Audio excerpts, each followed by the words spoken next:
Okay, picture this. You find a top secret manual, a blueprint for total social control, but you don't find it in some spy movie or a hidden safe. You find it inside an old office copier. Sounds crazy, right?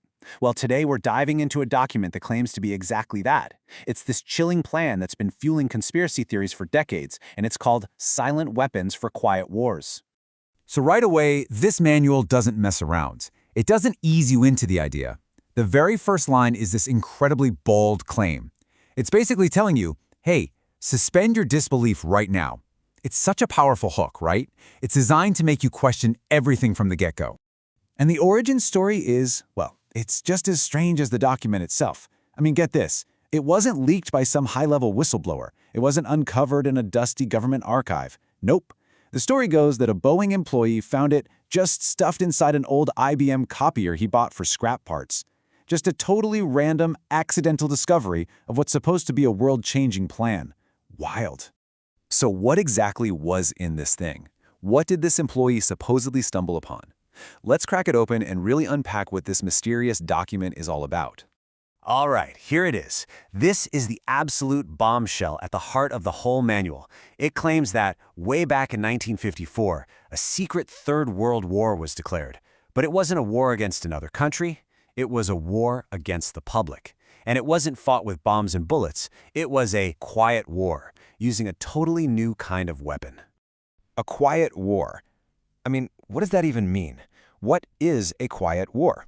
Well, according to this document, the answer isn't something you'd find in a history book about military conflicts. Nope. It's all tied to a very specific series of technological breakthroughs that happened right after World War II.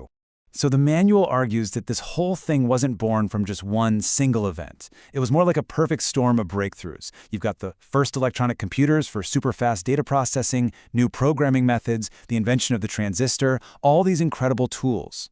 Now, they were originally developed for things like military and economic planning, but the document claims they were basically hijacked by a powerful international elite for a brand new, sinister purpose, waging a secret war on their own people. And this right here really gets to the core of what makes this silent weapon so different, so weird. Look at this comparison.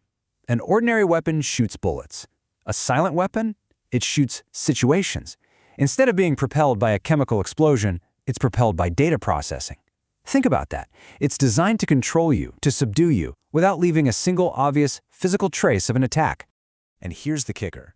This is the weapon's biggest advantage. It's basically invisible. The manual's logic is, if the public can't see the weapon, if they can't possibly understand how it works, then they can't even believe they're being attacked in the first place.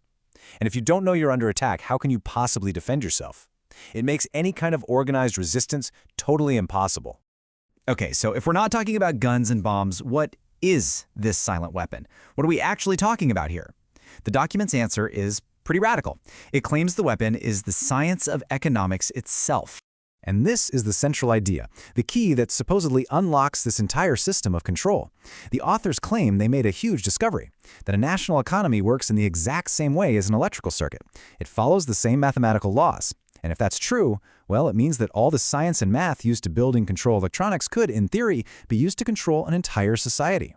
And they don't just leave it at a vague idea, they get incredibly specific with this analogy. Just look at how they map it out here, one-to-one. They say capital, money, stocks, that's like a capacitor. It stores potential energy. The flow of goods, that's resistance. But then you get to the weirdest part. They claim the population, people, us, act as the economic inductance. We're the moving, kinetic energy of the whole system. It's a pretty wild idea. And again, this wasn't just some abstract theory for them. They literally blueprinted it. This diagram here is taken right from the manual. You can see how they've mapped out entire industries as if they're just nodes and wires in some giant electrical circuit. This is supposed to be the visual proof of their whole theory of total economic control. Okay, let's go back to that really strange concept for a second, economic inductance. So the manual basically defines it as the inertia of the population, our collective momentum.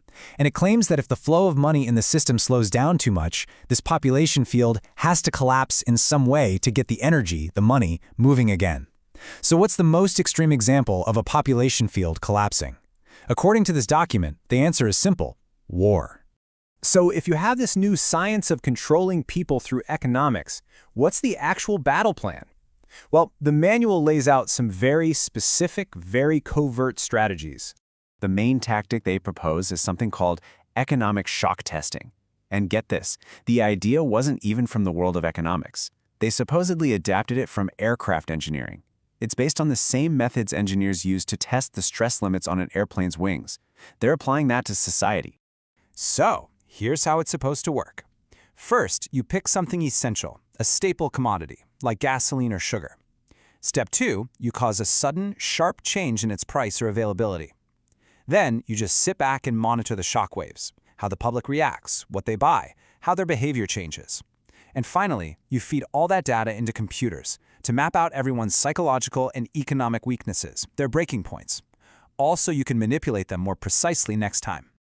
Now, to make sure these shock tests are as effective as possible, the manual recommends a huge campaign of social engineering, basically a diversion strategy. The whole point is to keep the public disorganized, distracted, and emotional. And the methods they list might sound, well, a little familiar.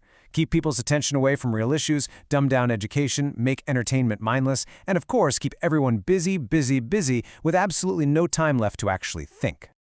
All right, so what's the point of all this? Where does it all lead? What's the ultimate endgame of this whole quiet war? The manual is brutally clear about its goals. And this is really the key. The ultimate goal isn't just about getting rich or having power in the way we normally think about it. It's about turning the entire national economy into a perfectly predictable machine, a machine that can be completely manipulated and controlled by this elite group. And to maintain that kind of perfect control forever, the manual says you need to create a super rigid two-tiered society. It explicitly calls for things like breaking down the lower-class family unit by making sure parents are always preoccupied. It says education for this group must be intentionally terrible. The goal is to build what it calls an incomprehensible mode of ignorance between the superior class and the inferior class. Yeah, the document really doesn't pull any punches. This quote lays out the ultimate ambition in the clearest, most chilling terms possible. It's about a total monopoly over everything: energy, raw materials, goods, and establishing a world system of, well, what it flat out calls slave labor. So in the end, the whole strategy just boils down to one thing: a monopoly on knowledge. The elite can maintain control only as long as the general public remains completely ignorant of this supposed secret, this connection between the math of economics and the math of energy. That ignorance is what gives the silent weapon all its power. And so, here we are, decades after this thing was supposedly found in an old copier. And the question is still out there. Is this a real, authentic blueprint for control that's secretly shaping our world? Or is it just an incredibly elaborate, paranoid piece of fiction? A kind of thought experiment designed to tap into our deepest fears about technology and unseen power. In the end, that's the real question that Silent Weapons for Quiet Wars leaves you with.